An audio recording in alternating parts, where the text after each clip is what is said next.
1, 2, 3, 4.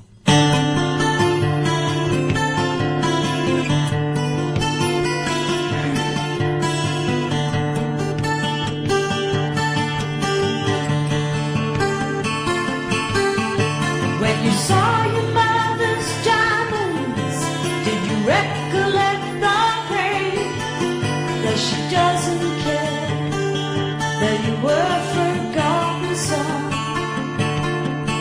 If I showed you that the oceans were just a drop of rain, would it lead you back to the day you lost the war? I don't mean to bring you down before tomorrow, but I need to lead you there before we've lost the sun. I don't mean to bring you down too hard tomorrow, but I need to take you there before we've lost the world.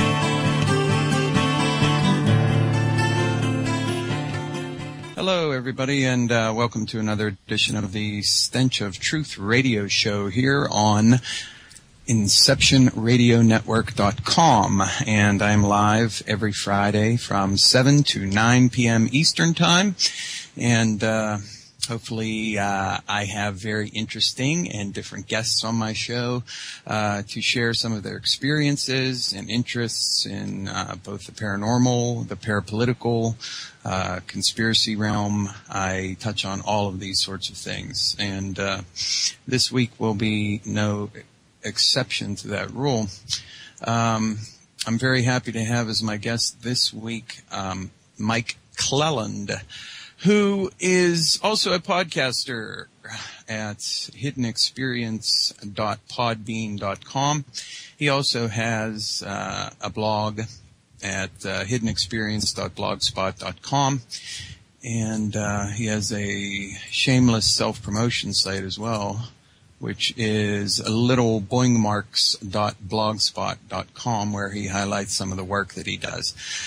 He's an illustrator, in addition to the other things that he does, and is very talented. One of the things that I find is very interesting whenever I talk to people who are involved with the paranormal in some fashion, whether it comes into their life or they go into investigating it, is that very often these people are creative in some fashion. They either have some artistic ability, they have writing ability, they have an ability to communicate, or, as we are going to delve into in this show, they also have a very profound intrusion in their life of synchronicities, what some people might call coincidences, but where you have one or more events or things that have a connection between them that occur in close proximity to each other, so that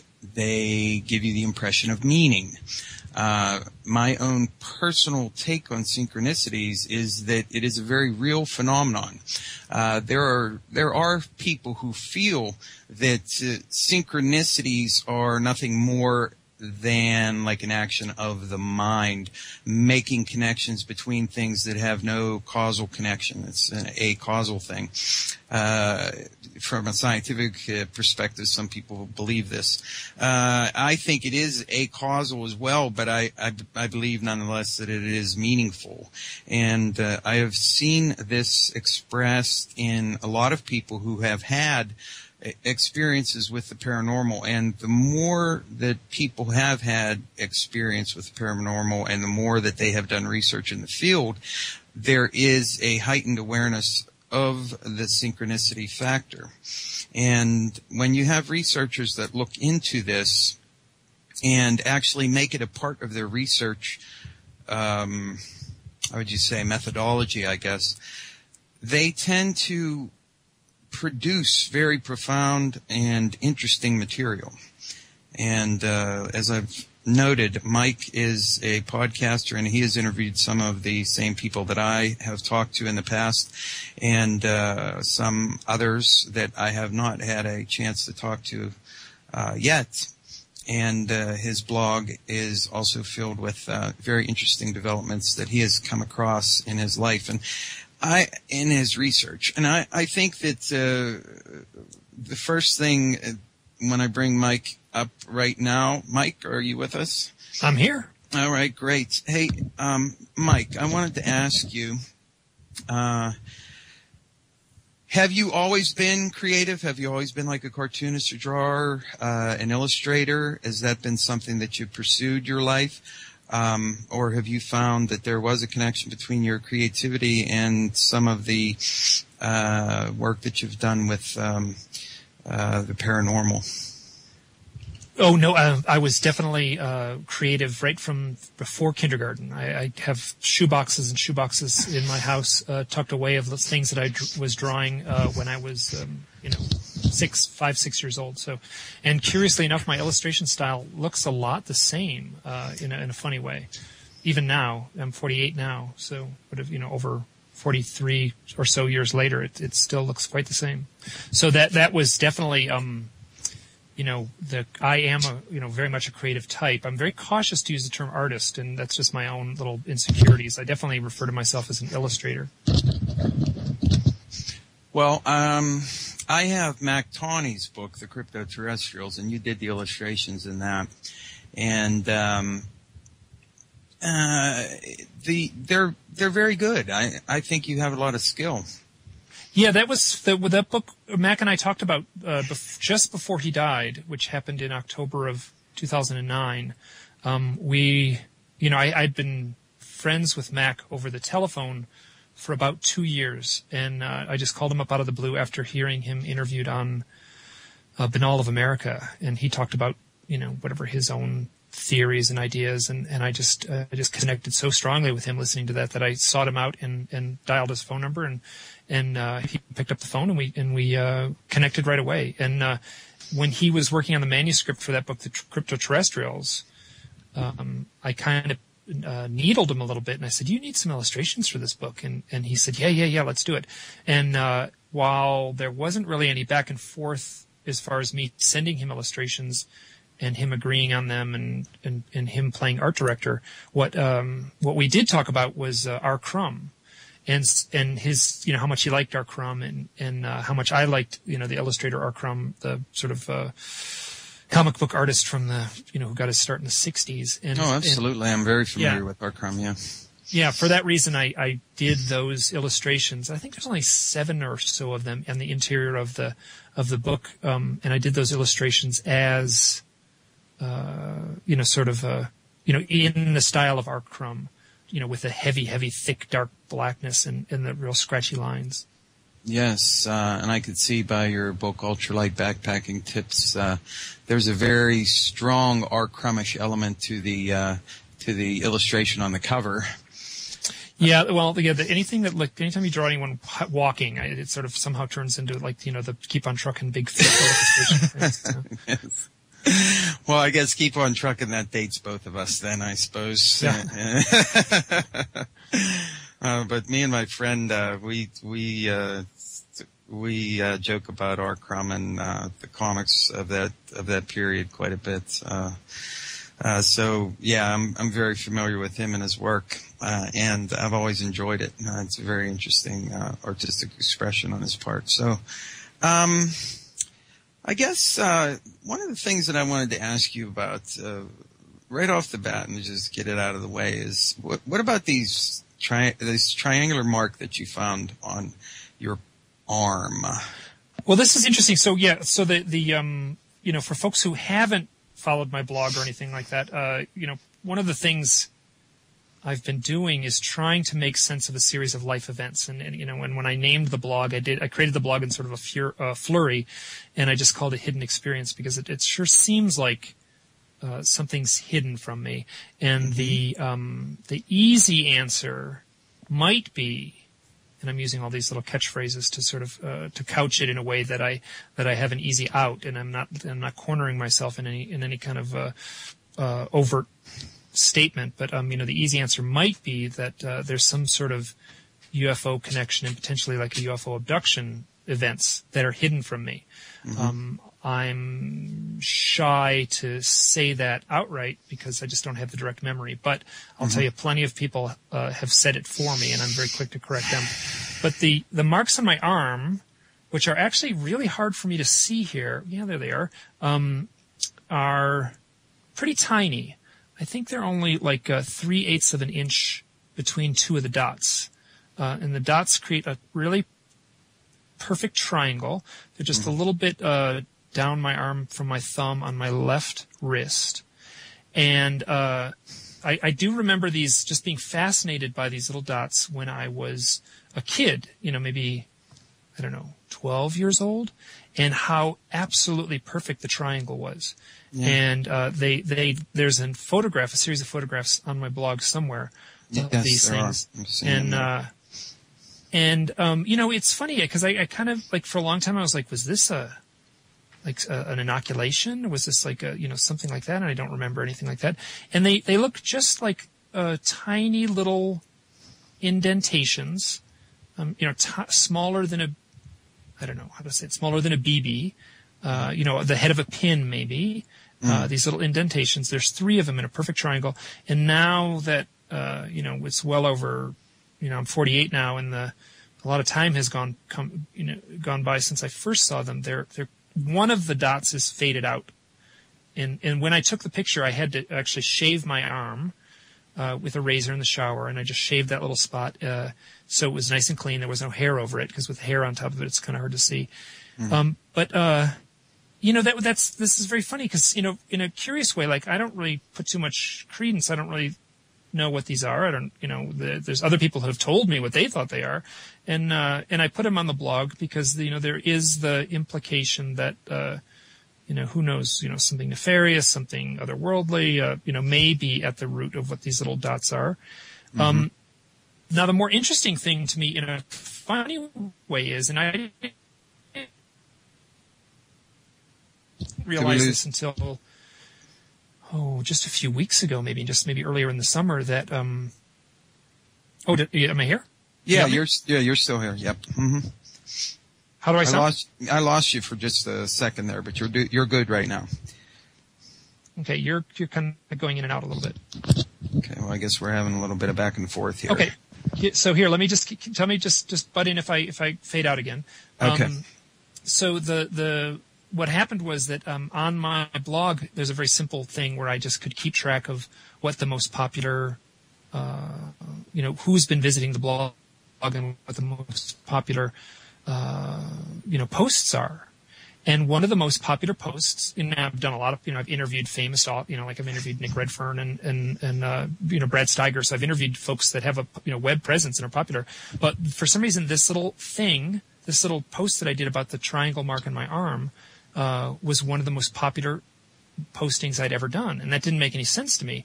And it didn't take too long to sort of dig through, and there's a way to check where that came from. Like, people who are searching my site found that posting because what they were doing is typing into Google triangle mark dot left arm. And so basically what it means is that there's, many, many hundreds of people out there in the world who are typing this in to the Google search engine, and then for some reason, just because that's the title of my blog posting, it comes up. And some of the people have contacted me directly and said that the thing on their arm looks exactly like the thing on my arm. So it just adds a little bit to the mystery. I'm not sure quite what to make of it. Yes, indeed. Well, some of the things that you've uncovered in your blog and in the actual podcasts that you do are rather interesting, and I really appreciate the fact that you do not attempt to put things into a particular category by saying that it might be this or it might be that. You're not pigeonholing yourself. You're not saying that this is what this is what this isn't. And I think that's important for people to take that approach because, on the one hand, it's limiting to you and to whoever else is involved, but it's also, it's also making a definitive statement about something that you really can't make a definitive statement about. Yeah, and there's a lot. Believe me, there's plenty of people out there who do make definitive statements about their own experiences, or about the phenomena. And that was one of the things I just loved so dearly about the way Mac Tonius would present himself. He was so skilled at speculating and at just looking at ideas, and sort of turning them over in his hand, I guess, and sort of looking at them from all sides. And he wasn't locked into anything, and he was very, very eager to, pick and choose from all sorts of baskets. And that, his voice, I guess, rubbed off on me. And I try to be really cautious how I present my own stories. In a way, I'm almost too cautious. I think that I'm skeptical, and the one person I'm most skeptical about is myself. So, maybe skeptical to a little bit to a fault. Well, I guess it depends on who would be listening and or reading your material to decide whether or not you're overly skeptical. I think it's very important to note every once in a while that if you're speculating, you're speculating. If you're making a statement, you're making a statement, just to make sure that people are on the same page with you and understand that where you're going with your research or with your commentary, and I think it's refreshing that you are at least upfront about that and truthful about where you're coming from, and not yet ready to say that something is or isn't what it might be.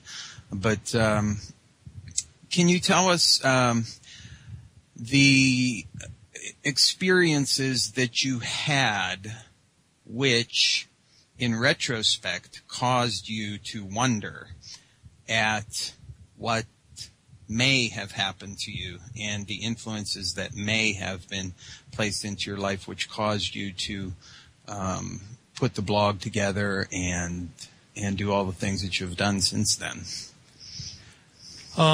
Well, there's 3 events that took place in my life that's sort of haunted me in through the the early part of the 2000s. I was, I could talk about all these each of these 3 events in a way that was, I could entertain the idea, like, oh, isn't this interesting? And I could share the stories in a way like, oh, isn't this interesting? And tell folks, friends of mine and things that, these things that happened to me, but I never quite looked into them. And I was always really cautious of the implications. And the first would be an event that took place probably in 1974. I don't have an exact date for it, but I feel pretty strongly it was 1974. And I was at a friend's house in Michigan growing up. I would have been 12 years old, and I was sleeping over at his house. His name was Kenny. And we were upstairs in his bedroom, and it was nighttime. And I remember looking out the window, and basically, I don't know whether it was him or me, we both said, what is that? And out the window was a very clear, like it wasn't a little dot off in the distance. It was something really clear, easy to see, seemed like it was close. I don't know what that means. And it was a coffee can shaped, structured craft with lights on it. And it had what amounted to like a single pencil sticking out the roof of the top of the coffee can, and it was rotating at a very curious angle. So it was kind of, it wasn't like aerodynamic at all. Let me put it this way. And it was like rotating in this way that, and I remember at the time, there was like this sensation, this feeling like I am seeing something that is, beyond anything I've ever seen before. This is something. Basically I thought, this is something not of this earth. And we watched it, and I don't have a good number or a good time of how long we watched it, maybe 30 seconds. And then it actually disappeared. And I remember for a long time, I didn't have the nerve to say it disappeared. I would say that, then the lights turned off. But, realistically what happened, is that it disappeared. And the only reason I say that now is because I've read enough of, UFO reports, and that's not uncommon to have things just click, blink, disappear. And Kenny and I both ran downstairs, and we both drew it an illustration of it, a drawing of it with pencils. And I remember he corrected me, and I drew it as a true coffee can shape, and then he corrected me and kind of said, no, it was beveled a little more at the edges. And I was like, yes, you're right. It was beveled more. And I don't know if you have the blog up right now in front of you. Yeah, I do. If you go to Timeline, you can search that out in 1974. There should be an illustration of it there. Ah, yes, I see it. Yeah. So that's exactly the way I pictured it. So you described it very well. Oh, good. Well, it was interesting because that illustration that you see there, I did just a few years ago, and I did that illustration working from the original drawing. And if you click on that drawing on the blog, or on the hyperlinked, I guess there's some highlighted text. You can see the actual drawing that was drawn, like within minutes of seeing it in 1974. And there was an anomalous, sort of curious set of lights that looked nothing more than an airplane light in the sky that were flying near it, and they sort of intersected. So you'll see those notes. I see that as a 12-year-old boy that I wrote. And then when the aircraft lights, the blinking lights. I mean, there's no aircraft to see. There was just blinking lights in the sky, it would blink, and then it would blink a little further on in the sky. When those two connected, when the coffee can shaped thing, which was big, and the little dot of light, which was small, in essence collided with each other, the coffee can shaped thing just poof disappeared completely, and those blinking lights just traveled off into the night sky, looking not at all unusual. There was nothing, like if you had seen those blinking lights, there was nothing to notice about them. And then it just disappeared. It winked out of existence. Yeah, it just blinked out. Yeah. Now this is like when I think back on this, the motion of that rotating craft was so like hyper smooth. It almost looked like and this was at the well before any computer generated animation existed in 1974. But in retrospect, that's what it looked like. It looked like how like some sort of low grade computer generated animation of something like a rotating cylinder would look like too hyper clear, too hyper clean. Does that make sense? Yes. Yeah. That's exactly how I remember it. That makes sense very well in light of a lot of people's reports about UFOs and unexplained phenomenon that they see. There's a sort of hyper reality about them sometimes. Not in every case, of course, but it's reported often enough that it is a phenomena that's worthy of taking note of. And I could speak to that a little bit. On the third event of these three events that kind of nagged at me. As I got into my adult years. The second event took place in 1974, and I'm quite sure of that because it involved a television show that I wanted to watch. The television show was at 10 o'clock p.m. on Friday night, and I wanted to be home in time to watch it. It was a television show called Kolchak the Night Stalker. I don't know. Mm-hmm. Oh yeah, one of my favorites. Mm-hmm. Yeah. So so I was at a high school football game in the high school that I would have been 12 years old. So, just it was one of the things the kids in the neighborhood did. We would go to the football game on Friday night. And the football game, I wanted to leave the football game in time to get to my house to watch this television show. So I left the football game with a friend, and I'm going to use a pseudonym, Mike Lewis. That's not his real name. Mm-hmm. So his first name was also Mike. And we walked home, and I'm quite certain that I wanted to be home well in time. So my guess is it would have been about 9:30 p.m. And we got to a corner in my neighborhood, and this is a corner where this friend of ours lived, and she was the same age as us, and her name is Cindy Gale, and that's also a pseudonym. Mm-hmm. We got to her house, and there was an orange flash in the sky, and it was extremely jarring. I remember this as being a very clear, calm night in autumn in the Midwest. I grew up in Michigan, and then it just felt like, for all the world, like God flipped the light switch on, lit up the sky orange for like a half a second, and then switched the light switch right back off. So it was jarring. It was very unusual. And I remember at the time, both me and my friend Mike said, was that a meteor? Was that like lightning off in the distance? Didn't make sense. It was absolutely silent. And then we just continued walking home. And I feel very strongly I could put an X on the sidewalk with a piece of chalk, and I know exactly to the inch where that happened in my old neighborhood. So we get home. My friend Mike lived a little farther in the neighborhood than I did, so he had a few blocks to walk. I walked in, and my parents were waiting up for me, and they were really mad at me. And I was like, "Well, what are you mad at me for?" And they were saying, "Well, you shouldn't be out this late." And I'm like, "Oh, it's not that late. It should be only 9:30." And then they showed me, they showed me the clock, and it was, the way I remember it is that the 11 o'clock news was ending, and that would have put the time at close to 11:30. So somehow or another, approximately 2 hours of time can't be accounted for. Now, the next Monday at school, I remember, and I, to be quite honest, at the time, in the moment, I just probably dismissed it outright. Like, I don't know what that meant. And I remember actually feeling totally bummed out that I missed this cool television show that I wanted to see. I was at the perfect age. A 12-year-old boy watching Kolchak the Night Stalker was just so perfect. So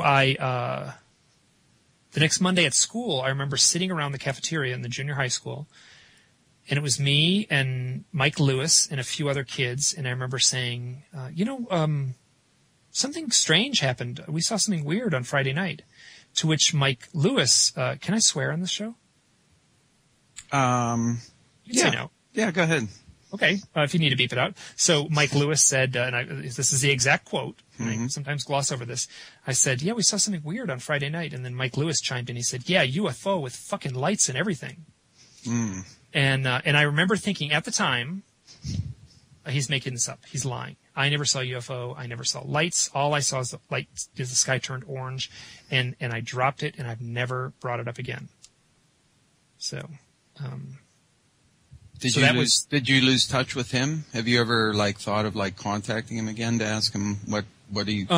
Actually, I did. I went through a lot of work to try to find him, and this pseudonym is Mike Lewis, but his name is very common, and so it was looking up someone at that age with that name in Michigan was hard because there were so many people with that name, and I'm going to jump ahead in a story. The blog has been kind of a reflection of my own, I guess Dark Night of the Soul is kind of a little heavy to say that, but it's been my own self-examination, in a way. And part of that has been actually pretty challenging, and it's been pretty trying, and I've been pretty, it has not been easy.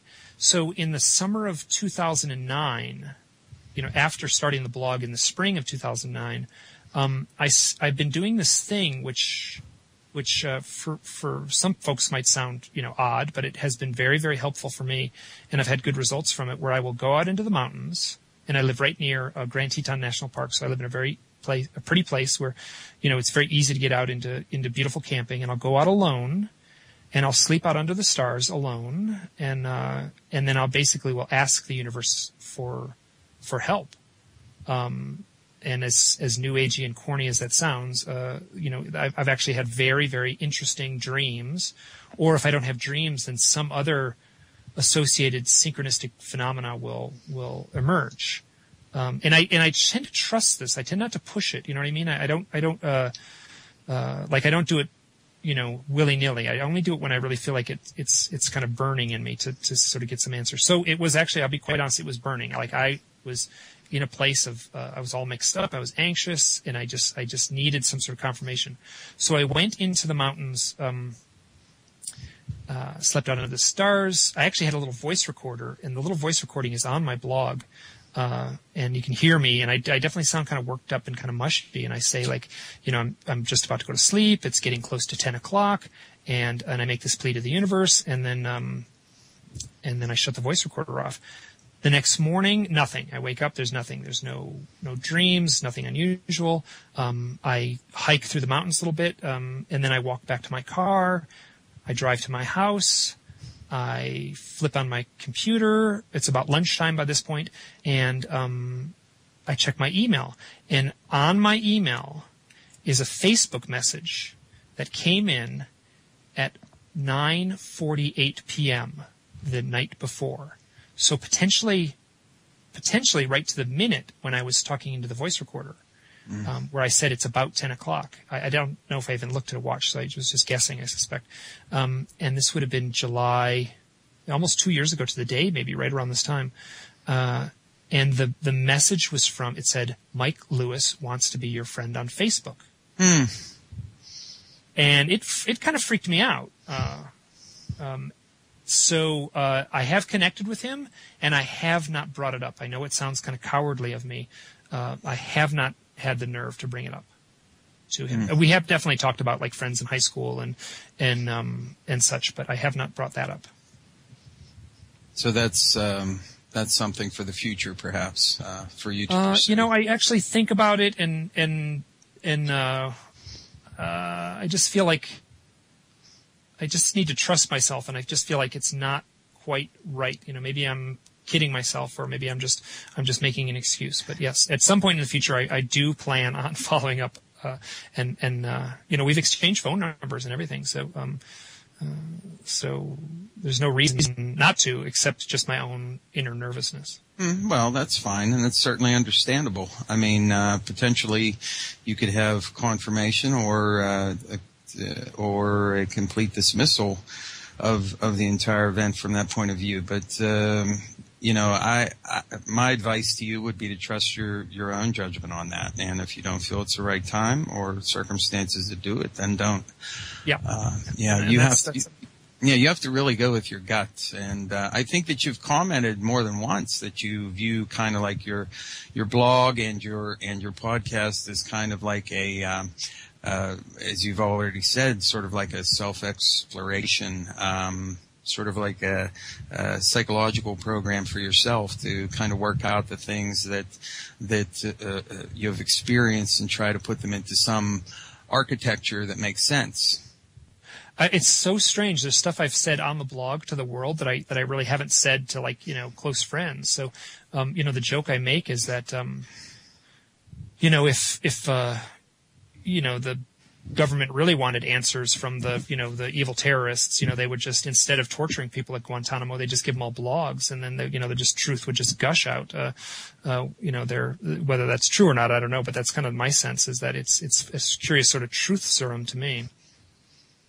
Well, I think it might be that way because you're approaching the subject from a point of view where that's what you want to achieve. You want to achieve some measure of truth out of your past and out of the different things that you've come across in your own research. And I think that anytime people have that as their goal, then they cannot help but operate under the truth themselves in pursuing that. Because if you're holding things back, if you're not sharing particular details about things, oftentimes there will be big gaping holes in the narrative. And of course, whenever you look back and analyze and try to come to terms with things, you're going to end up with a lot of unanswered questions if you don't do it in that fashion.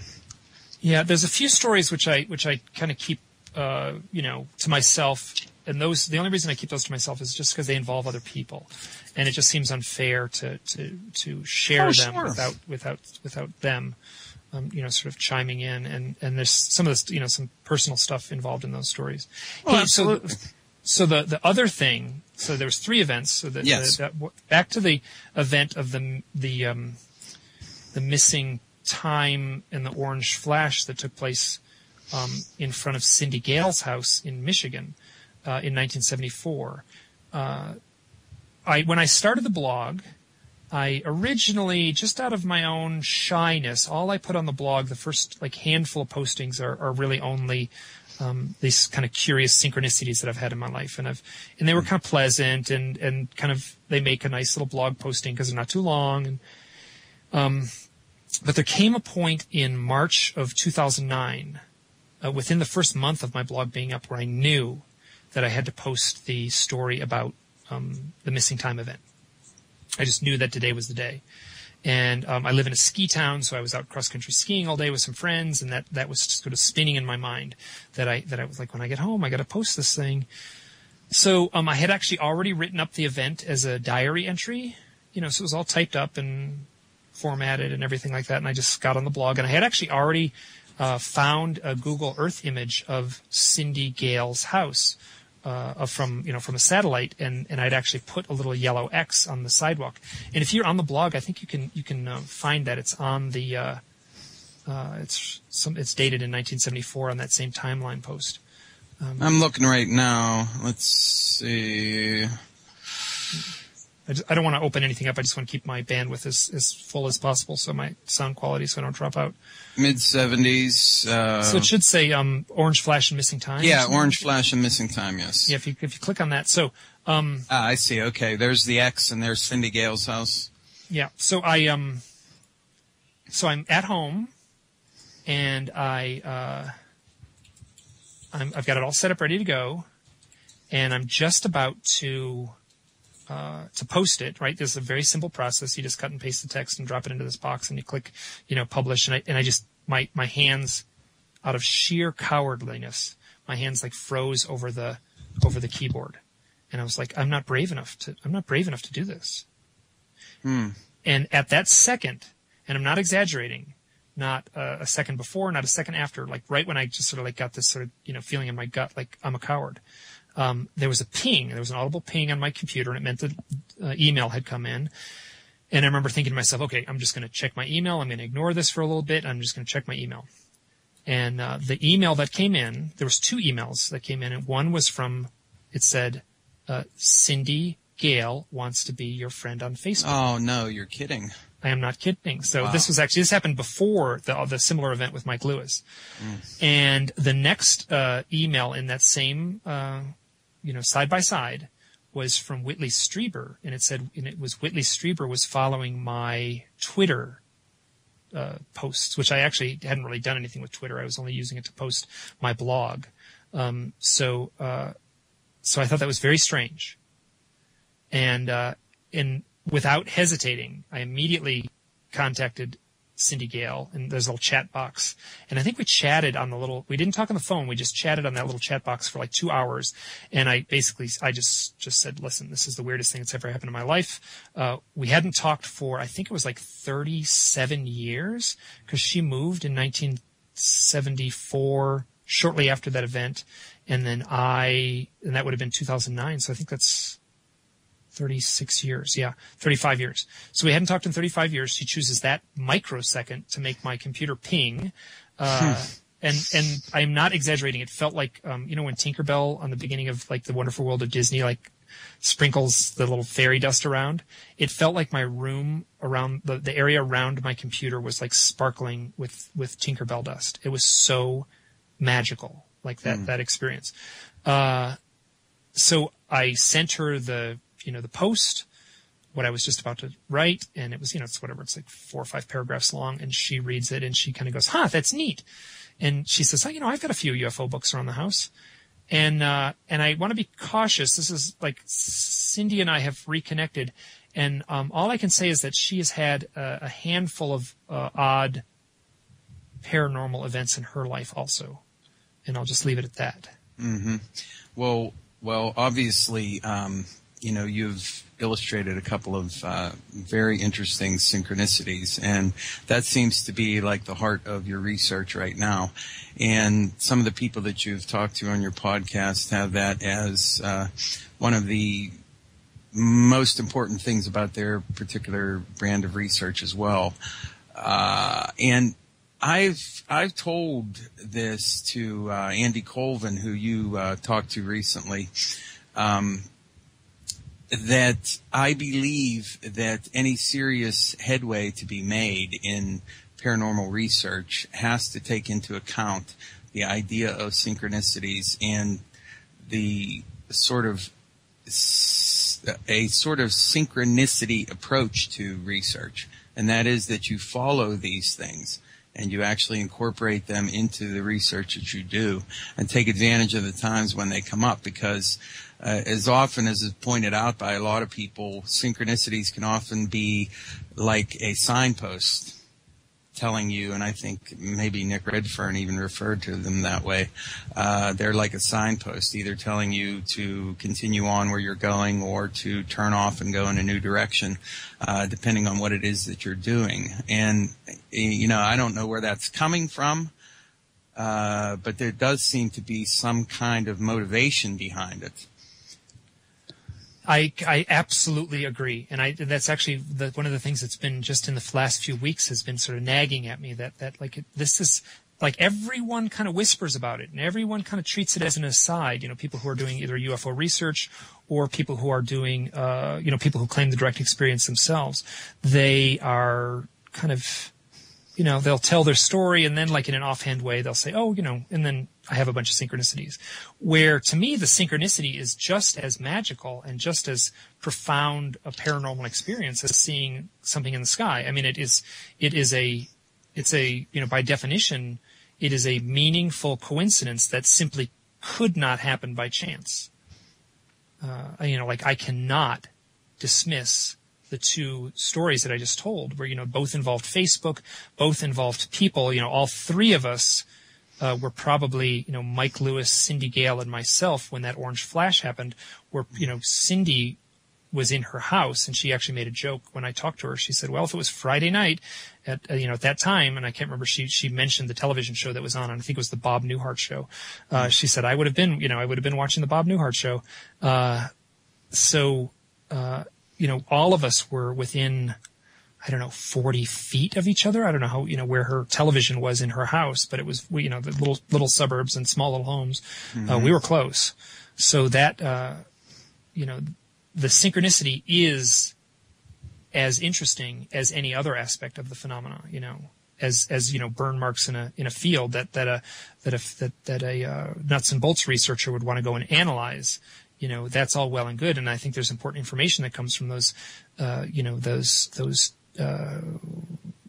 hard, cold facts that come out of that kind of analyzing, that comes out of that kind of research. But, the synchronicities, in my opinion, are just as important.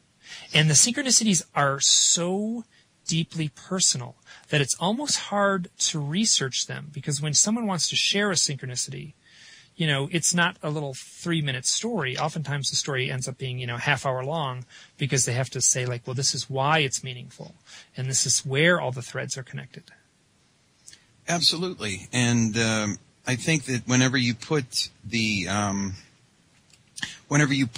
things into some kind of narrative, like you're attempting to do with your blog and with the kind of research you're doing with the conversations that you have with people on your podcast, is to put it in a fashion where you can actually track back and look and see how these things have actually impacted your life. And there seems to be a sort of dichotomy in UFO and paranormal research, and that is that you have people who tend to fall into the camp of being on the science side of things, where they want to look at things in a very scientific fashion and say, we have this particular evidence of, as you said, like scorch marks or landing marks of a craft, or we have pictures, we have electromagnetic deviations, we have radar images, etc. And then there's another group of researchers who approach it from I don't really have a good word to describe it except to say a more holistic approach, where they kind of want to take into account all of these other things that happen at the same time and include that in the research, and to try to make some bigger picture out of it. Because from any one particular angle, when you look at the UFO phenomenon, when you look at paranormal phenomenon, you can see a picture of what it is. But that picture is only like one square in a very big mosaic. Absolutely, or one puzzle piece in a giant unfinished puzzle. So you have to like interpret what missing puzzle pieces. Like what is. There's maybe a ring of puzzle pieces around something, and you're left to interpret what the image is in the whole. And oftentimes you can make an educated guess, and I'm cautious to jump sometimes to that But the synchronicity thing is I just am so astonished that so few people have tackled it, and just yesterday afternoon, I put a post up and basically said, listen, I want to hear your synchronicities. I'd love to do a longer format article where I really look into this and where I really try to, wrestle with this question. And if you have any synchronicities that are related to the UFO phenomena, please email them to me, and I'd be more than happy to, to give you a call and talk about. So anyway, what happened this morning, I get up and there's like 7 really interesting stories like in my email inbox. And believe me, my blog is not, that popular. There's not that many people visiting it compared to, other, more popular, UFO type or paranormal type blogs out there. Well, it just goes to show you the power of it. It has a resonance with a lot of people. And I think that what we're seeing right now is that we're seeing a gradual move into more, inclusive ideas when it comes to examination of these kind of phenomenon, thanks to researchers like Nick Redfern, who is one that tries to incorporate a lot of these different things into his research, and the late Mac Tonys, who unfortunately is not with us anymore, but who was able to speculate further out and into different areas based on what he was looking at from a more holistic point of view to try to explain things in a grander way. And I think that we're seeing this open up a little bit more, and I think that could potentially be very good for UFO and paranormal research. It could, if it's used properly, it could be used in that fashion to open this field up to a much wider audience and to a lot more and different types of researchers, and help us to kind of understand what it is that is actually going on. Hey, have you ever been to a UFO conference? No, I never have. So I actually, at this point, I've been to a lot of them. I got kind of like, I don't want to use the term like junkie, UFO conference junkie or anything like that, but I did get super motivated to go to these things, and less to interact with the to sit in the audience and watch somebody give a PowerPoint presentation, but more to interact with the people that were, the attendees, and the very real people. Mm-hmm. And in doing so, I found that the people I would interact with were, incredibly interesting. And oftentimes, so I've sat in what amounts to UFO support group circles. So it's just like an Alcoholics Anonymous meeting. You close the door and everyone shares their stories and asks questions. And there is such a curious divergence of experiences that are out there. People who commune with angels, and then people who are like, at the hands of malevolent doctors, that are being, in essence, given horrifying, the medical exams on the table, So there's a divergence of experience out there, but at the bottom up level, like everyone talks about the synchronicities, mm-hmm. And somehow it's not trickling up to the top down. Some people do talk about it, and people do recognize it, but and I've said as much in my writings is that I'm kind of abandoning myself to the synchronicities. I'm fully trusting the synchronicities, and trying to, I know this sounds lofty, but I'm trying to let the synchronicities guide my life. Like the signposts are sometimes very obvious, and then I will actually, pursue those. I had a conversation with a wonderful woman. Her name is Dina Blatt, and she wrote a book called The Artist and the Alien, where she wrote a book about an artist who had UFO abduction experiences. And she's this sweet woman, and she's not young, and but she told her theories on synchronicities, and I remember being just like smitten by the way she told it, and it just made so much sense, where she said that synchronicities are threads, and they are appearing in your life, and you have to pull on those threads. And at the end of each thread will be another synchronicity. And at the end of the synchronicities is your destiny. And she told it in such a sort of animated and warm-hearted way that it really had an impact on me, and I've tried to take that to heart. Yes. Well, that sounds kind of like the way I view it too. It's almost like a web that you stumble into almost, and the various anchors of the web and the various tendrils of the web go off in different directions, and it's all about what particular pathway you choose to go, or whether you just blunder through it, which I think a lot of people do. Because we're so dominated by very overwhelming sorts of stimuli every day.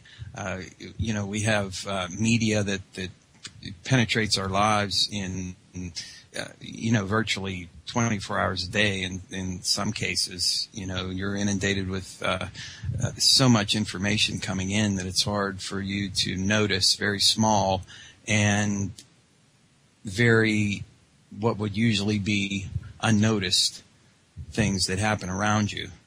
But when you open yourself up to sort of examining things a little bit closer and moving through life a little more slowly in order to take those things into account, then you can pick up on those. But I think a lot of times people are just too rushed and too hurried and just have too many things to think about. And, of course, the state of the world is pretty bad with the economy being the way it is and all that kind of stuff. So everybody's got a huge amount of pressure on them and stress and all these kinds of things, which certainly is not helping them to get to the bottom of little instances where somebody, the universe or whatever is trying to tell them something. It is a challenge. And one of the challenging things is, that I'm just thinking of my upbringing and stuff, I was told these things don't exist, I was just basically, that's the message that was, rained down from on high through society and through parents and through schools and through conformity and everything like that, paranormal, is right up there with the Easter Bunny, so, and then, I have a firsthand experiences where I have to say, no, these experiences are real. This phenomena is real, and it puts me at odds with the collective whole of society. And that, in a way, is its own. There comes a point when you just have to kind of go screw it. I'm gonna I gotta follow these threads, and it has been interesting. And Andy Colvin talked about this too when I spoke with him, because you in going down this avenue, certain things in your old life kind of evaporate. Mm-hmm. Certain things you liked, maybe certain things you cared about. And then and what emerges is a lot of really interesting, exciting stuff. People I've made acquaintances with. And I'll have to say that I don't think that it would have been possible, like before the advent of the internet, for me to sort of follow this path.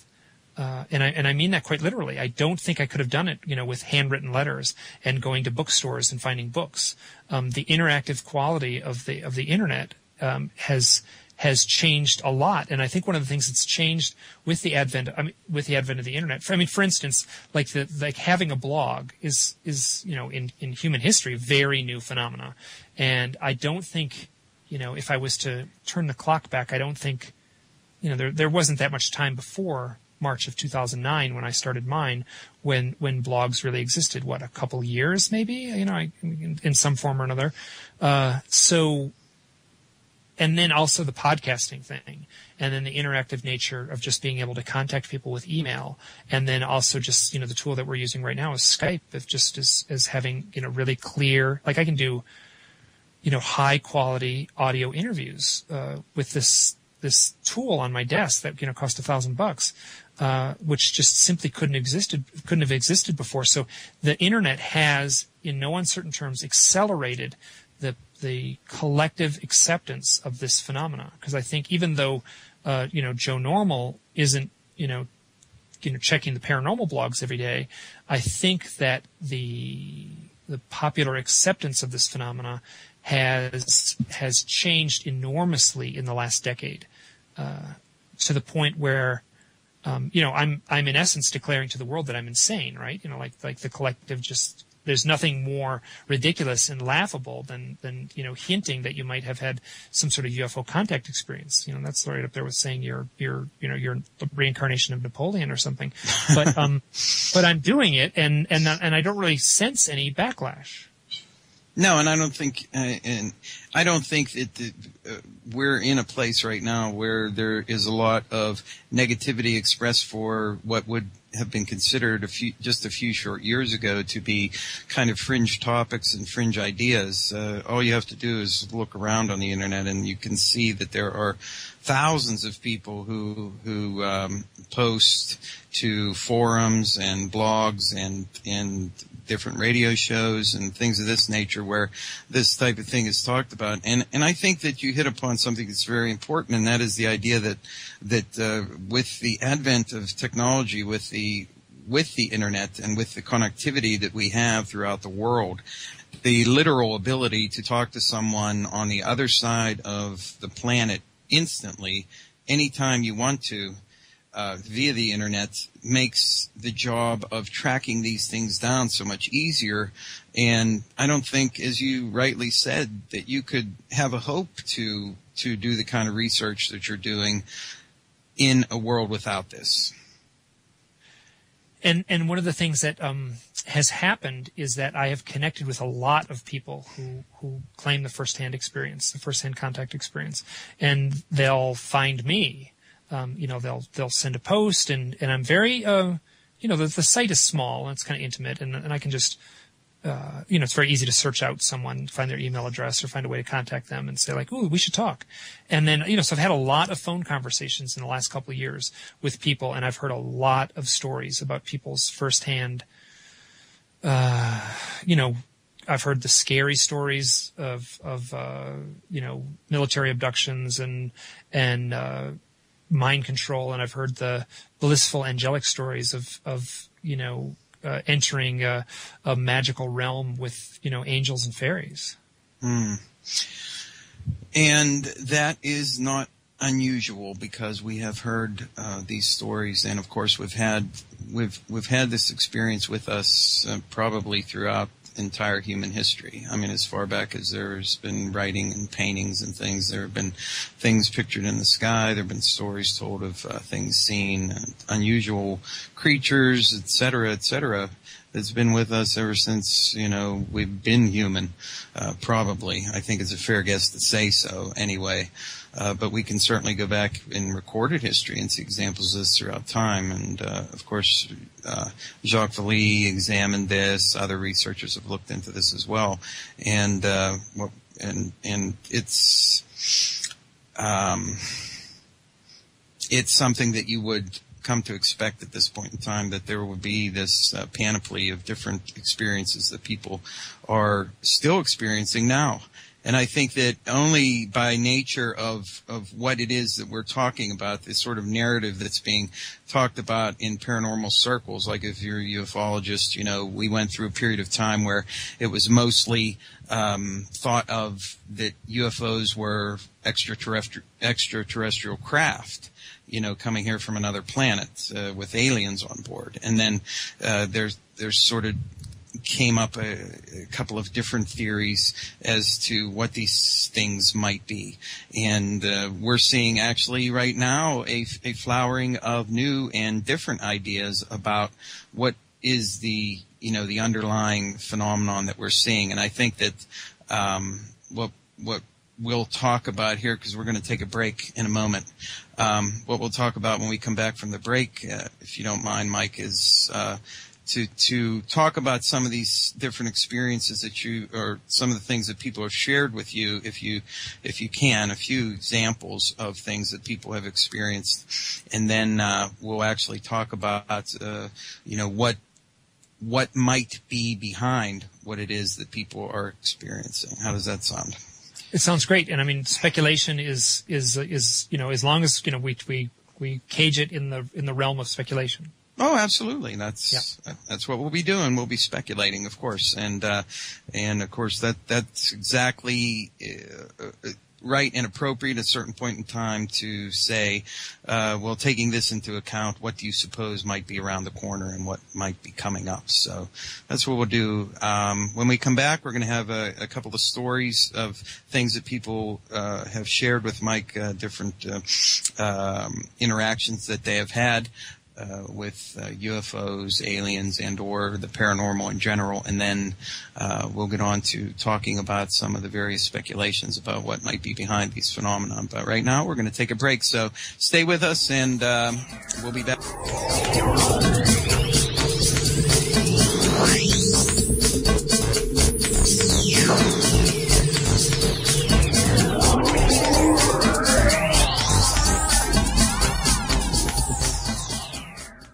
Hey guys, your host of Inception Radio, Jamie Havocan here. Remember, Inception Radio is live each week, Friday nights, 9 p.m. Eastern, 6 p.m. Pacific, as we welcome a new guest and go over UFO-related news, open up the phone lines, and take your questions from chat and call-ins. 9 p.m. Eastern Time, Friday nights. I'll see you there. Thanks for all the support. Take care. Hey guys, Jamie Havocan here for Inception Radio Network, letting you know we are looking for advertisers. If you have a product you would like to advertise on Inception Radio Network, on air or on the website or both, let us know. Send us an email, inceptionradionetwork@gmail.com. That's inceptionradionetwork@gmail.com. We offer banner ads, audio ads, and so much more. Contact us. Jamie at inceptionradionetwork@gmail.com. Hey guys, Jamie Havocan here for UFO Mag. Do you want to receive the best writing there is in ufology, the best writers, editors, and flat out the best magazine that ufology can offer? If so, I highly recommend UFO Magazine. You can check it out at ufomag.com. And if you mention that you heard this on radio, you can get 6 issues for $19.95. Check it out, ufomag.com. Don't miss out. And keep up to date on the hottest topics in ufology. For UFO Mag, this is Jamie Havocan. Hey guys, Jamie Havocan here to tell you about the Stench of Truth. It's a new show here on Inception Radio Network and airs Fridays, 7 to 9 p.m. Eastern Time, right before 9. It covers the paranormal, the UFOs, government cover-ups, secret history of the Illuminati, MK Ultra, mind control, alien dimensions, occult, parapolitics, weird entities, cryptozoology, and mass control. So tune in right here, Friday nights, 7 p.m. Eastern Time, before Inception Radio. I'll see you there. Imagine no longer being tied down to your computer, but having the freedom to take live talk radio with you anywhere you go. TalkStream Live introduces our first ever iPhone application. The talk shows you follow now follow you, and your iPhone is now the fastest and easiest way to stay connected to the best talk radio on the internet. Let TalkStream Live transform the way you listen to radio. Listen to live talk shows 24 hours a day, 7 days a week. Mobile talk radio from TalkStream Live. Now available in the iTunes App Store.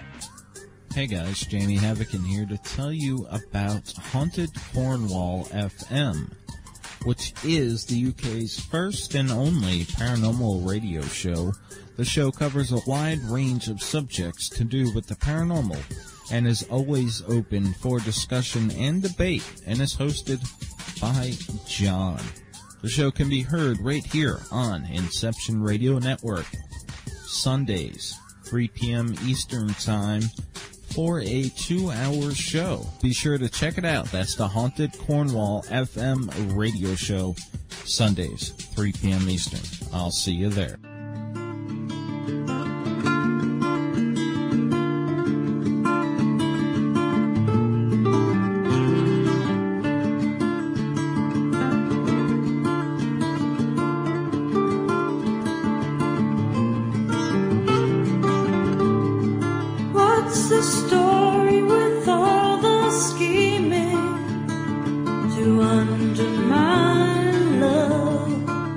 Does it serve to be so heated to a malevolent? Hello and welcome back to the Stench of Truth radio show here on InceptionRadioNetwork.com, live every Friday from 7 to 9 p.m. Eastern Time. My guest today is Mike Clelland, and you can find him at hiddenexperience.blogspot.com. He also does a podcast and interviews very interesting people, some of which I have also interviewed myself. Now, before we went to break, Mike was going to share some stories that he's come across in his research, and then we're going to move on to do some speculating about what might be behind some of the paranormal phenomenon, UFOs, aliens, these sorts of things that we're talking about today. So, Mike, take it away. There was an interview I did, and I've spoken to this woman a bunch of times on directly, just through phone conversations. We've become pretty good pals, email and phoning. And her name is her pen name is Lucretia Hart, and she has her own blog where she shares some stuff. And this is something that's interesting. There's a lot of folks out there who are sharing their firsthand experiences on the on the internet, and she is one of the ones that I think has the what amounts to the more intense set of abduction type experiences, classic abduction experiences that but you don't realize, it's very easy to dismiss them, because she's just had such an incredible onslaught of them, throughout her life. And she's also married to another abductee, which is very common, I've found, in doing this research, that people will marry, makes obvious sense, but the pattern is unbelievable. So she tells a story, where she's had, interactions with gray aliens, the creepy kind of robot-like, business-like gray aliens that enter her home. And she says they enter her home, through a interdimensional portal through the wall. And I recognize how nutty that sounds, but and that's something that comes up over and over again, where they'll just basically step through this portal right in the home. And then she's also had interactions with, like, the angelic Nordic types, and she's very skilled writer, and she'll actually use photographs, of actors to sort of try to define exactly what these folks look like, and so she'll paint this picture of these beautiful angelic angels. They're tall and they have high cheekbones and they have great big eyes, and they're they're like runway models, just supermodels, and they'll land their craft 100 yards away from the house, off in the woods, and then they'll walk to the house and then come in the front door. And she has speculated, which is interesting, and I don't know how this goes, but this fascinated me, that she said that the reason that these loving, benevolent Nordic types land a little bit away from the house and then walk to the door is because they know that if they were just to appear in the house, that ripping open that interdimensional doorway can create havoc, because things rush in. And she sort of paints this picture of the poltergeist phenomena that goes hand in hand with these grays that enter the house.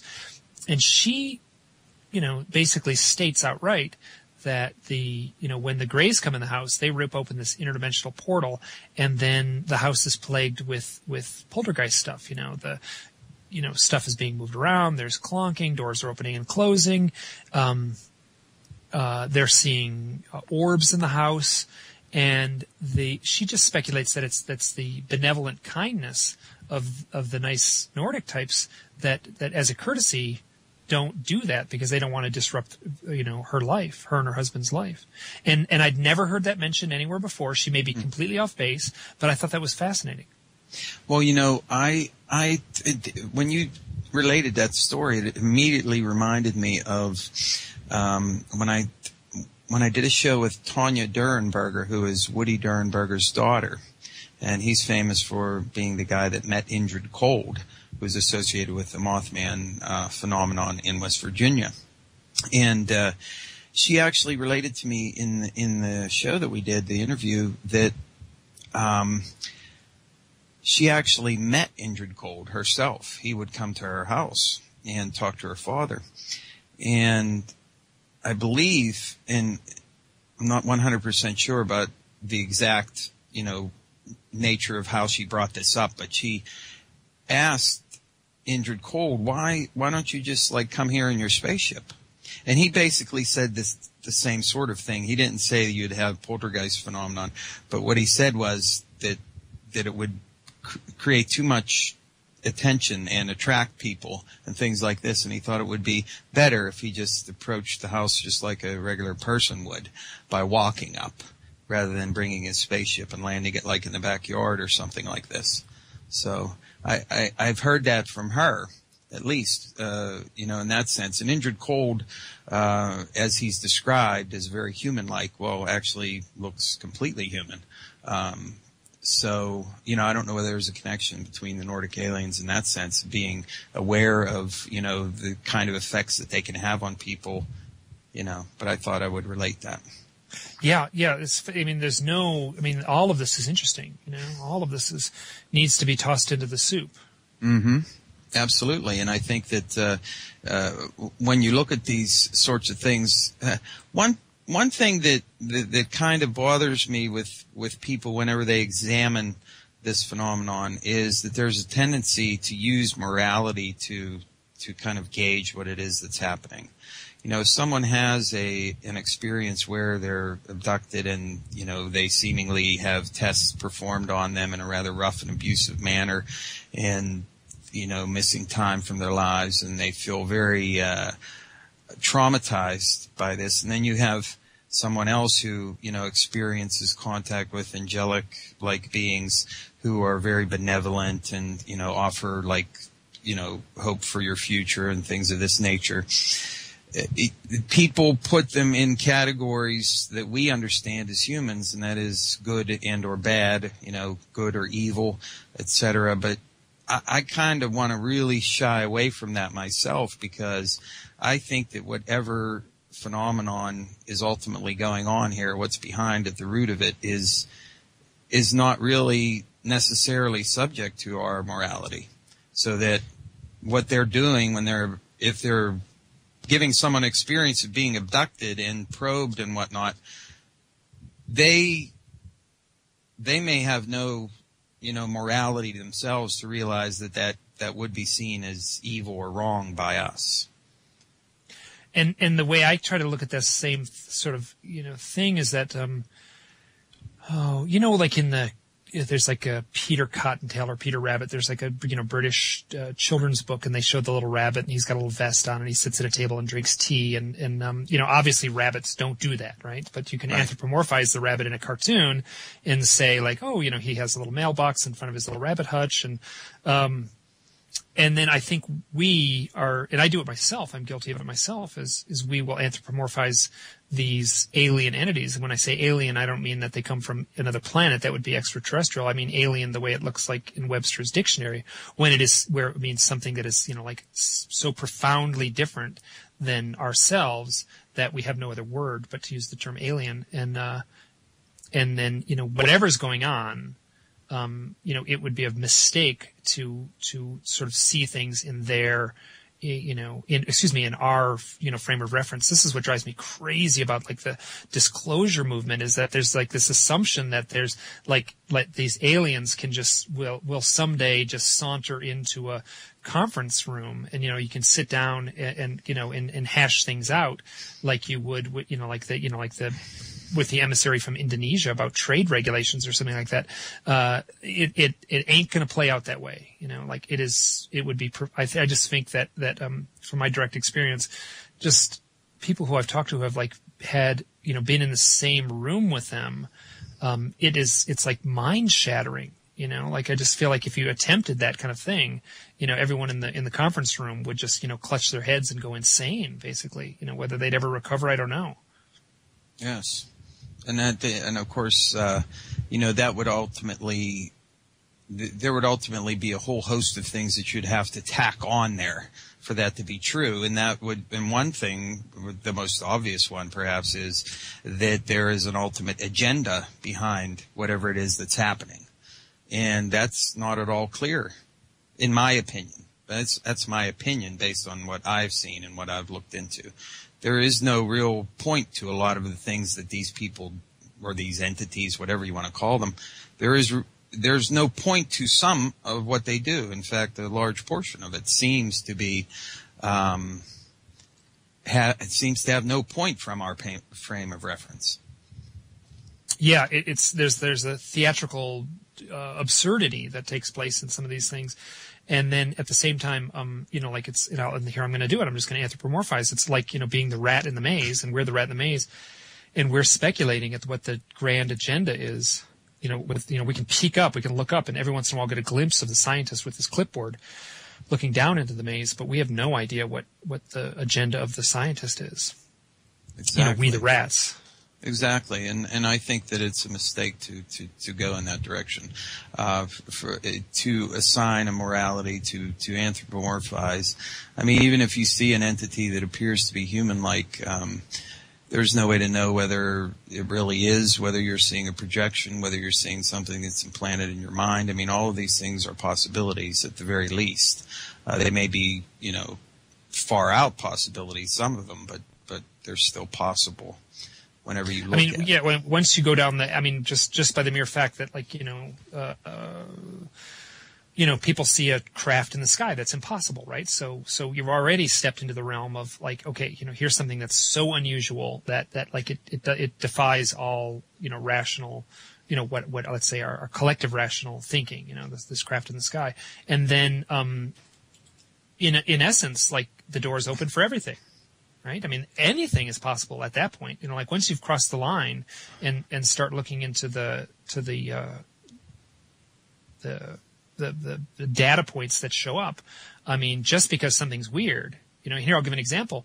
One of the things that happens and has happened to me, just the folks I meet, is part of this phenomena is people will claim they start channeling. They'll start channeling from, whether they call them their source guides or their spirit entities from the Pleiades or however they want to phrase it. They will have the ability to channel other entities. And this is very, very common in a way that you could kind of go into a New Age bookstore and find a handful of books that are channeled, and you read you kind of read the introduction, and it has the implication there from, alien interactions. But the first-hand accounts of people who I've talked to, one-on-one, this is part of the phenomena that is very real, and I like this. Part of it is just my own, wanting to, create a little havoc or whatever. But it's, channeling more than anything, really pushes people's buttons. People get really emotional and dismiss it with contempt. They're like, well, I'm going to, be a UFO researcher, but I'm not going to go that far. I'm not going to get into the channeling thing because that's stupid, and I'm just going to dismiss it outright and ignore it. And, exactly. And, I don't know, maybe the content of the channeling is easy to dismiss, right? I don't know, maybe some of it seems kind of silly and kind of airy-fairy and the actual, but, I will have to say from direct experience, some of it is pretty darn intense. And I'm familiar with a character named Bashar. Oh, actually, his real name is Daryl Anka, the actual fellow who channels Bashar. Actually, I just started to look into channeling a little bit recently, so I'm not that up to date on the various channelers. So please continue. Well, yeah, Bashar, the entity that Daryl Anka channels, and Daryl Anka says outright that Bashar is his own higher self from the future, back to communicate through him. Had a handful of very close UFO experiences, and some researchers would say, hey man, if you've seen a UFO up close, you're an abductee. And I can't quite make that leap, but it certainly seems that he's had he's had a few very close sightings, literally in his yard. Mm-hmm. And I'll have to say that the actual like you listen to a recording of Daryl Anka speaking with the Bashar voice, it sounds a little absurd. He speaks in a kind of cartoony, booming voice. And but if you just focus on the words, for instance, if those same words were just transcribed and you read them, I gotta say that it's a really wonderful and profound way of looking at the universe. So, and then there's another person who I've interviewed a handful of times and comments all the time on my blog, and I feel like I'm become pretty close with this person, is a woman named Anya Briggs who lives in New York City. Have you listened to her podcast? Yes, I did. Mm-hmm. I mean, her story is so ridiculous in its intensity that it would be easy to dismiss outright. That said, I've done a handful of channeled sessions with her, which would be more like psychic sessions, I guess. And she's like tapped into some stuff into my personal life that there is no way at all she could know. And then, she's done some things with, just picking like, spots on a map that were like ended up to be very profound in my life and such like that. So something's going on. She's tapped into something. And so here's another person who, and I think it was 2007, which is a date that shows up over and over again, and I don't know why. 2007 seems to be a date where people decide to come forward, are convinced to come forward, including myself, where, I hadn't started blogging at that point, but I had a bunch of life experiences that demanded that I look into the experience in around 2007. And she, fits right into that, where she, had some paranormal experiences in her life, and then she was just kind of hit over the head with all these, with a onslaught of paranormal experiences, and she started channeling like uncontrollably.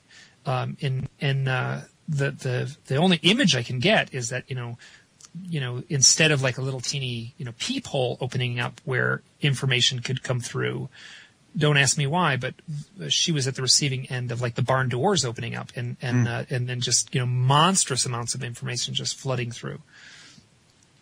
Now, is that the same woman who had the experience with UFOs and the Bigfoot and all those things all occurring at the same time? No, that is a woman named Susan, and she lives. Another one, yeah. She lives in Canada, and I've been wanting to interview her, and we've talked back and forth. But I definitely talked to her on the phone and heard that story firsthand from her, and the story is amazing. Where she has Native American heritage, and this is actually a good story to share because it paints a picture of like the weirdness of this whole phenomenon. Mm-hmm. So she, a friend had died. And she had Native American heritage. She's a Canadian. And so she had a teepee on her land, and she lives out in the woods of Ontario. And she just kind of said, as a sort of ritual act, which is another thing that is interesting. So she's performing a ritual act. Mm-hmm. And in a way, I talked about like going out into the mountains and lying on my back and looking up at the stars and asking for help. In a way, I'll call that a ritual act. I don't know, kind of an open-ended term, whatever that means. But so she was in her teepee. She built a fire, and she was burning sagebrush, and she was pounding on a drum and sort of mourning the loss of a close friend. And then she said she felt something pushing on the teepee from behind her. And she peeked out the teepee door, and there were 5 Bigfoot standing right next to the doorway. She kind of freaked out. She went into the tent. She pounded the drum as loud as she could, and she peeked out again. And the Bigfoot had moved away, and they had moved down towards the river that was nearby. So she ran back to the house, and when she got to the house, her kids, she has a husband and a handful of kids, were basically saying, Mom, like something's going crazy in the house. There's these shadow figures all over the place. And sure enough, they described these shadow figures that were not quite ghosts, not quite full apparitions, but they were just like these, human-shaped shadow figures that were moving throughout the house. And so that, made things even stranger. And so she ran to get her husband, who was in the barn, or the garage, excuse me, and hovering above the garage was a giant triangle-shaped UFO. And she said that both her husband and her saw the UFO, the triangle-shaped UFO, and she said it was kind of flittering in and out of reality, like it was kind of had a static kind of, phasing in and out like a hologram. Mm. So even her own, so there's like, ghosts, Bigfoots, ritual act, and then UFOs as a hologram, not even as a real UFO, not as a three-dimensional thing, as like some sort of like projection, all within, minutes of each other. Yes, and that kind of promotes the general theory that I work with when I approach ufology and the paranormal, is that the mechanism behind both is the same or similar. I think that because there has been, throughout history, there's been reports of Bigfoot being associated with UFOs in a few cases. And if you even see it one time, you have to come to the conclusion that there's at least a tenuous connection between the two, because they're relatively rare in the grand scheme of things, and to have them occur in close proximity to each other would lead you to believe that there must be some underlying connection between the two. A person that actually talks about that a lot is Stan Gordon. He has come across a few cases where Bigfoot have been associated with UFOs, and that's sort of like where I come from when I look at the phenomenon in general, and that is that what we see as paranormal, and that includes all classes of paranormal activity and UFOs and ETs, abduction phenomenon, this sort of thing, all behind it has one meta theme or one ultimate source. Yeah, it's all the same soup. Yes. So there's a woman named Kim Carlsberg, and I spoke with her, and she has had the whole gamut. She's had she's gone through channeling. She's had paranormal experiences. She's had the classic UFO abduction experiences. She's had the military abduction experiences, she says, which is as good of explanation as any. She basically says once you're opened up, you're just opened up to everything. And she says that something about the telepathic communication that takes place when she's in the presence of these entities is somehow opens up a like psychic doorway, not so much even a doorway that would show up in your house, but like a psychic doorway where all this other stuff can rush in. And I've talked to some people who channel and they don't like it. They don't want to channel. It is not a pleasant experience. And also they say they don't trust it. They basically say like, the information that I was getting from the channeled voice, like I didn't trust. It sounded too, they just basically were hard pressed to believe the information they were getting, which I think is good and wise. All that said, I think some of the information can be really interesting. Oh, absolutely. But you have to be very discerning about what you receive via any of these different communications. I mean, all you have to do is look at history and see the history of interactions with supposed extraterrestrials, and you can see a whole tapestry of, vague gobbledygook on one hand, and then also you have those where there are many very specific predictions being made by people or by entities that never come to pass. And so you definitely need to be very discerning about it. But as you say, I would not throw any of this stuff out. I mean, even if it's really bizarre and strange and on the very far end of the high strangeness perspective when it comes to looking at the phenomenon as a whole. And saying that, I'm kind of in, I guess, my own personal beliefs are that, while extraterrestrials in actual physical craft are a possibility when it comes to explaining some UFO phenomenon and some interaction with, we'll just call them aliens, because they're different than we are. While that is a possibility, I put it really, really further down on the list of possibilities in my mind. And I think that what we're dealing with is something that's closer to home, as it were, something that is more intimate with humans and more closely linked with the Earth and with our particular area in space and time. Or it could be both in a way that sure. Yeah, that could be true too. Mm-hmm. And Christopher Knowles has been starting to use the term the elusive companion hypothesis, which I think is as tidy a way to look at it as anything, where it's like a companion phenomena that has been, with us on a parallel timeline, and just for reasons unknown, it emerges from behind its netherworld curtain periodically and interacts with us. For reasons that, you can get all kinds of reasons, like, it's manipulating our DNA, and where it's little, it's where the lab subject that it just seeded on Earth as a way to, to stock its own DNA, like the way that we would have a farm and would have, livestock there that we would, for reasons, to the farmer, that livestock is valuable, right? You would treat it with care. You would, and then you would interact with it periodically to make sure that it stayed healthy. And so there I'm doing it again. I'm anthropomorphizing, but that avenue of speculation certainly exists. But there's so many elements. Are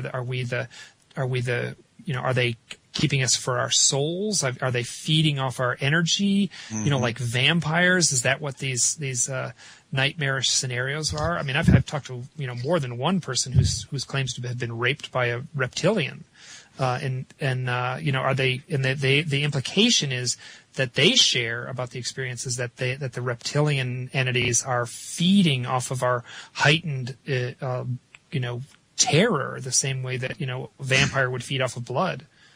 For some sort of sustenance. Excuse me. I've heard the same. I've heard the same stories, of course, and that is a possibility.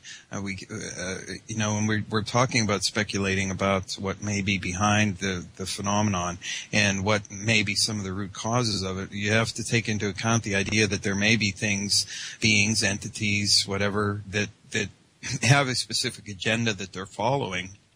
And in that specific agenda, it may be along a track of logic and reasoning that is outside of our ability to comprehend. And that's why, quite rightly, you talk about animal mutilation, and we talked before about morality. You can't really assign it to these things in any sense where it's something that you can, make a theory about, because they may be completely irrelevant.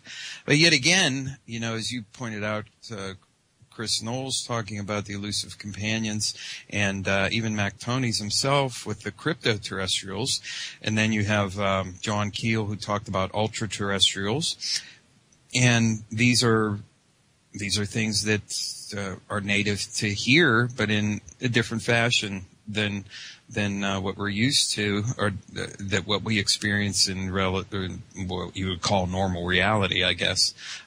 They only manifest themselves in certain ways and at certain times and certain conditions and things of this nature. But like I said, it's not. I just have a hard time with, you can't help but anthropomorphize in a certain sense, because of course, how are you going to explain, what something is, and except by analogy, if it's something that you've never seen before? I mean, you can't possibly ignore, phase it out altogether. You have to use it in some way, because sometimes you have to make a comparison. That's the only way that people are going to understand what it is you're trying to say. But you really need to make sure you keep that in mind, that what you're dealing with is not necessarily good or evil, and there may in fact be absolutely no intention to be taken from it whatsoever. It may just be completely random. One of the things that shows up all the time in the questions that arise is why do some people have these dark negative experiences, and then why do other people have these blissful magical experiences? And I've never had a good answer. Leo Sprinkle would say that it's the individual that's somehow manifesting the experience. If they're coming from a place of fear, they're going to have these, dark, evil experiences. And if they're coming from a place of compassion and love, they're going to have these wonderful angelic experiences. And I mean, that's an maybe, who knows? But from my sort of interactions with folks, I can't see any sort of pattern that would paint either, one way or the other. And do you know a fellow named Dan Mitchell who has a website called Luminosity? I've been to that website a few times, but no, I don't know him personally, huh? Because his set of experiences are really scary. He is right up there with H.P. Lovecraft as far as painting a scary story. And some of the stories he's shared are, really bone chilling. And then he, and I want to be careful, I'm doing this from memory, says that, the reason that some of the experiences are scary for some people is because they're working something out in an altered life. And he digs pretty deep. He's got a view on the phenomena that is, pretty far out from the mainstream, whether it's paranormal research or UFO research. And, I don't know whether he's right or wrong or not, but I do pay attention to his writings. Well, we can't possibly know who's right or wrong because, we frankly just don't have any answers that are really, satisfying in any large sense for what the phenomenon is and what it represents and what it might be. I mean, you could look at it in this way. I mean, it would be just as easy to speculate that what we're experiencing are sort of id archetypes that are generated by particularly powerful minds that manifest themselves in some fashion, interact as sort of disembodied entities of people's own collective imaginations, and only certain people can do this under certain conditions, and that's why it happens relatively infrequently, at least where it's remembered or recorded. So... Yeah, and I agree with that, but I mean, it is manifesting in a very powerful way in the sense that, there are, radar sightings and, potentially, crashed, landed, airships, or flying saucers of some sort. I am very hesitant, and I'm following Mac Tony's lead here on this one to believe the, wholeheartedly with the research that's gone on with Roswell, just because I feel like Roswell has slipped into the realm of a form of modern mythology. Mm-hmm. That said, I feel like some of the researchers who have looked into that have done very serious research. I've talked to a few of them, and it's hard to dismiss the mountains of evidence on that one particular case. If the conclusion of what it may or may not be is up in the air, in my opinion. But the data certainly points to something very real taking place. Yes, I agree with you 100% on Roswell. Something happened at Roswell. As to what it was and the ultimate source of what that was, I don't know. I can't say. But I'm pretty well convinced that something happened. Something important, something profound in some fashion. And I cannot rule out the idea of a crashed UFO from some other planet, obviously, but I rather think that it probably was something closer to home in some fashion. But, I'm not going to speculate any further than that because we could quite literally come up with probably 50 or 100 different scenarios about what could have happened. But the fact is we just don't know. I'm confident in saying I don't know. A lot of people are not comfortable with admitting that they do not have enough information to make an informed decision on something. That's why they feel they have to push a particular agenda to sort of validate their research or to validate their position or whatever, to give themselves a certain notoriety, I suppose, or or to show that there's something that they've accomplished in that they've come up with an answer that explains things to their satisfaction. But I'm perfectly comfortable in saying that I don't know. I just don't know. Yeah, and I'm perfectly comfortable saying that too. At the same time, I am also quite adamant that there is a very real phenomenon. What's at the heart of it, I have no idea. From my direct experience, I guess I've had one scary experience in my dealings with all this stuff, and I spoke about that a few times on the blog format, and actually I spoke about it with Leo Sprinkle. Here's another character, Leo Sprinkle. He's 80 years old and he's been channeling, and so I said, Leo, would you speculate about this experience and then channel what your thoughts are about it, and he did, and it was very interesting because his channeled response seemed to marry so closely with what I delight in. He basically said that the experience I had, which was I was with someone else, and we had we woke up in the middle of the night in a tent while camping down in the Four Corners area of Colorado, and I had both of us. My friend in the tent with me, her name was Natasha, woke up screaming, and then suddenly I was screaming, and I felt a form of terror that mere words won't describe. It was it was a soul-shattering, profound sensation of fear that knew no bounds. I feel confident saying if a grizzly bear had ripped through the tent and put its jaws around my neck, I would not have been as scared as I felt from just this presence. A few minutes later, we both fall asleep, which is odd. And then the next thing I know, I'm seeing something in the corner of the tent. I feel like I'm dreaming. I'm having this hyper vivid dream thing. I'm floating. And then as I'm floating, I feel like I'm floating up through the roof of the tent. And I'm saying, I got to remember this. I need to remember this. I need to remember this. I need to remember this. And the next thing I remember is being in a white realm. I don't know what it means. It wasn't, I almost don't want to say it was in this dimension. And then I said to myself, am I on a table? Am I on a table? Am I on a table? And then the next thing I sensed was Natasha saying, Mike, you're floating. And then whoosh, I was back down in my body in the tent. There's a bunch of associated things that are odd with this, where the shape that I saw in the tent, I didn't tell Natasha about it. And then she told me that she saw this shape in the tent, and we both described it as the same thing. And it was as silly as it sounds, the shape that we saw was a drawing that I had done where I have a slight cataract in my right eye, and it's no longer doing it, but in 2009, I could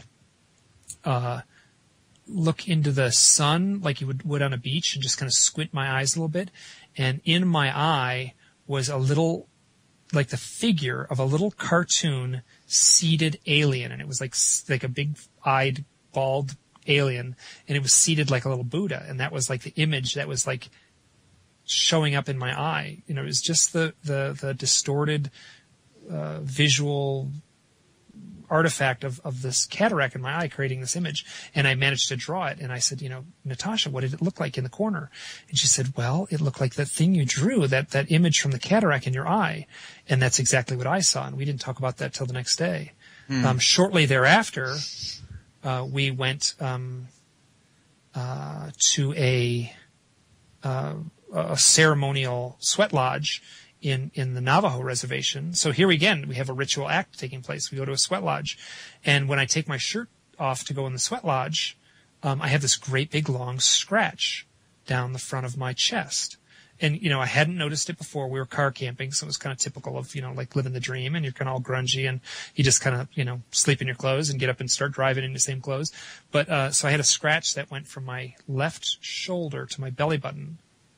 And this scratch was, if you looked closely at it, it looked like just nothing more than a single claw of a cat scratch or a single rose thorn that would have scratched me. But if you looked really close, it was actually like a row of tiny little red raised blisters And both Natasha and Natasha has also had a lot of paranormal experiences in her life that certainly point to the UFO abduction phenomena. Mm-hmm.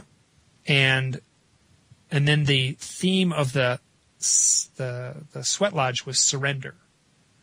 And I will also say this whole thing, the reason we were camped in this little town in Colorado is because we were driving through the town, and the brakes gave out on my car. It wasn't anything dramatic. It just, kind of like they were acting funny, and a bad smell coming up from the wheel well in the front of my car. And then I took it to a mechanic, and the mechanic said, took the car and said, we have to impound this car. We can't let you leave legally because you'll die.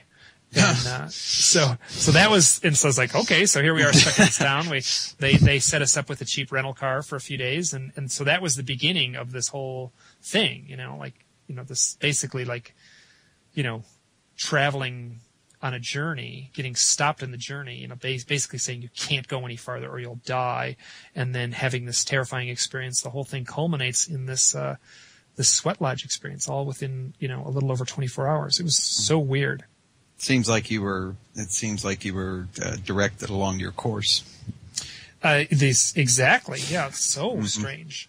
So that was the only scary experience I've ever had of all the things. And curiously, the experiences have been almost like void of emotion, like sucked dry of emotion in a weird way. Clinical? Say again? Clinical? What do you mean? Like, they're clinical, like the experience is like something that is viewed as like in a clinical sense, like no emotions, Yeah, more like I'm numbed out, More like I'm so yeah. I don't have the having some of the synchronicities feel kind of magical just because they're so ridiculously intense. They have a sort of magical feel to them. But for the most part, the actual experiences I've had seem kind of, sucked dry of emotion. Do you think that has any bearing on the experience? I have no idea. Quite literally, it feels like someone is like got their hand on a dial and is just saying like, let's not make this too scary. Let's just turn this dial down and just, make sure that Mike is, totally chill during this thing because we don't want to freak him out. I know there's one more anthropomorphized thing, but, right. And I don't know what that's true or not, but that sort of seems to fit. And then, I also feel like that scary experience, had the flavor of, like, oh yeah, you want to go down this avenue and like look into this stuff. Well, get ready. Cause this is what awaits you. It can be this scary. Yeah. And I think that anybody who does take it into their mind to, take up any research into the paranormal or ufology or that sort of thing should not do so lightly, because there are a whole host of things that you can experience along the way which are not very pleasant. So think it over very carefully before you decide to do it, and make sure that it is something that you really want to pursue, because it can have a very profound effect on you, either for good or for ill. And people really need to take that into consideration and under advisement if they decide to go down that path. I agree. Yeah, don't treat it lightly. And one of the things that's a very common thing to happen is just to get completely obsessed with the subject. That's the other thing as well. I mean, we've seen examples of this happen in the past as well, and very interesting people who have become so enmeshed within the field and the research that they either end up committing suicide or they have just a very troubled life, and it's not pretty, and I wouldn't want to see anybody enter without having full knowledge of what they may be encountering or experiencing along the way.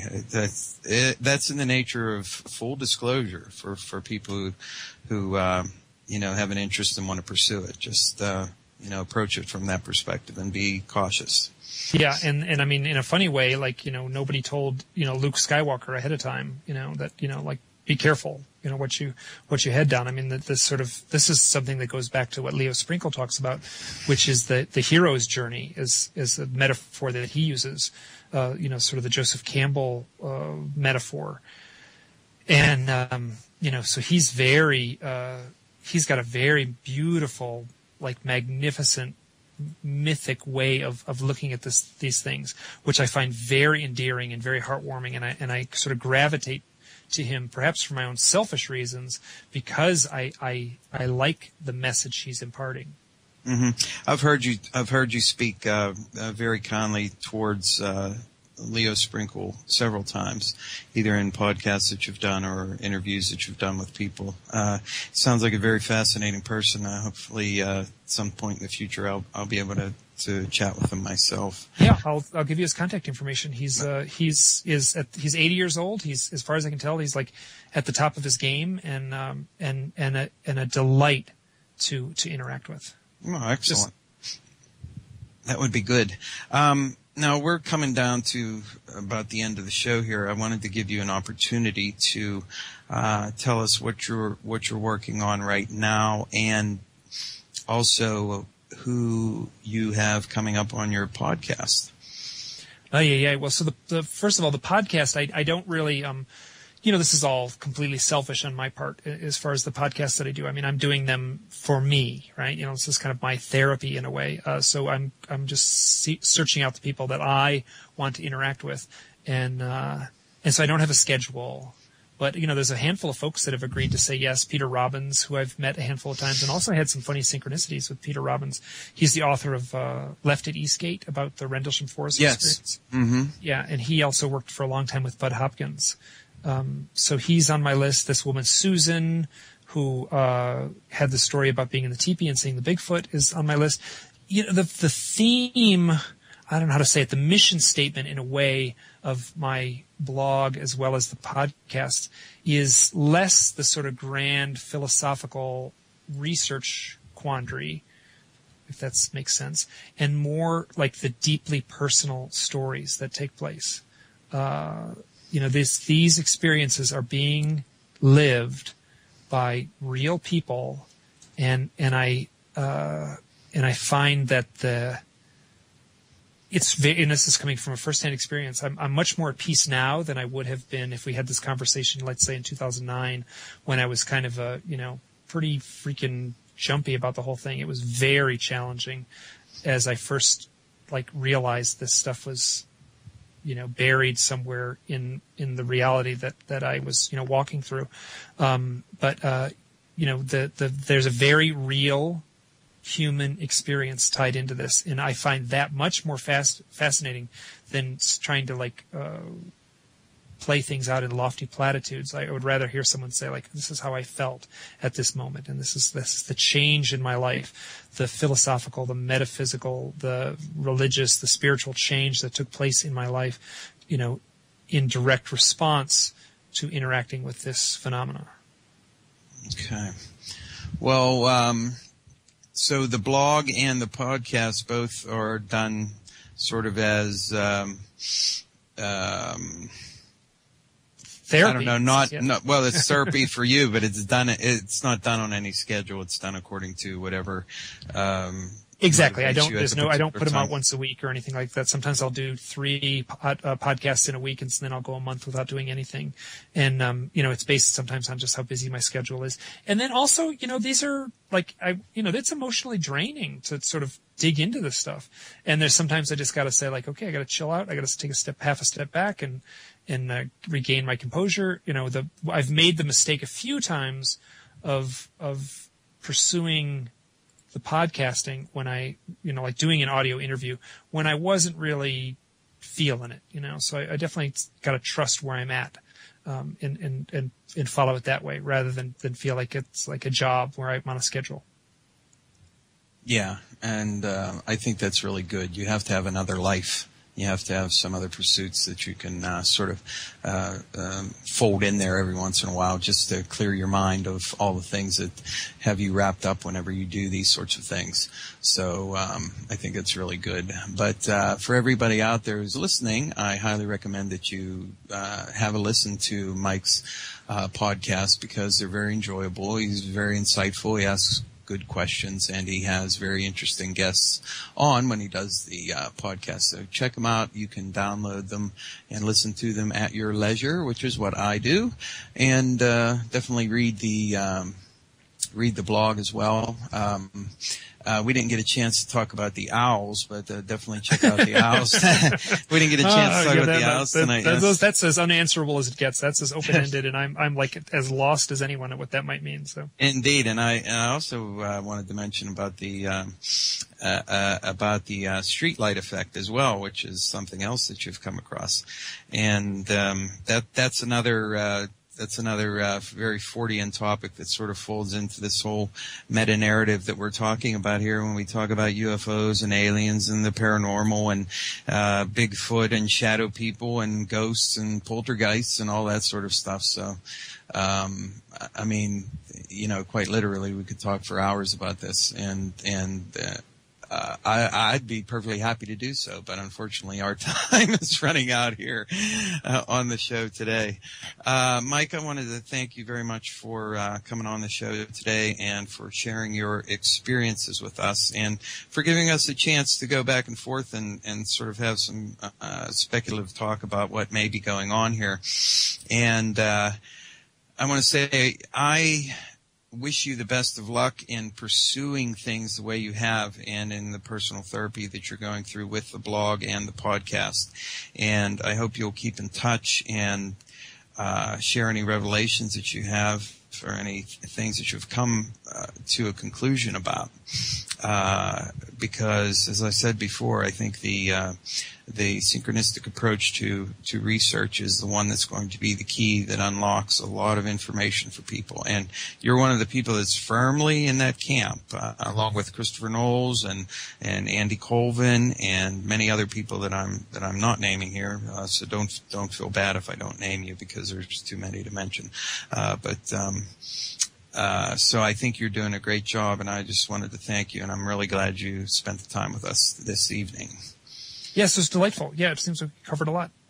Yes, I'm very happy with the show, and again, Hidden Experience .blogspot.com, and from there you can link to his that'll be his blog. You can also download his podcast from there and read a little post about each one, and also find out a little bit more about some of the things like the owls. If you're interested in looking into that, he has a story about the owls in there, which is rather interesting, and some other little tidbits here and there. So definitely check it out. And that's Mike Clelland, and thanks to everybody for stopping by today and listening to the show. Thanks to everybody in the chat room. Thanks to the folks at InceptionRadioNetwork.com for having the show on. And coming up next, we have Inception Radio with Jamie Havokin. So I'll bid you all good night, and I'll ask you to come back next week from 7 to 9 p.m. Eastern. And next week, my guest will be Chris Everard. So thanks again, and I'll talk to you next week. Good night now.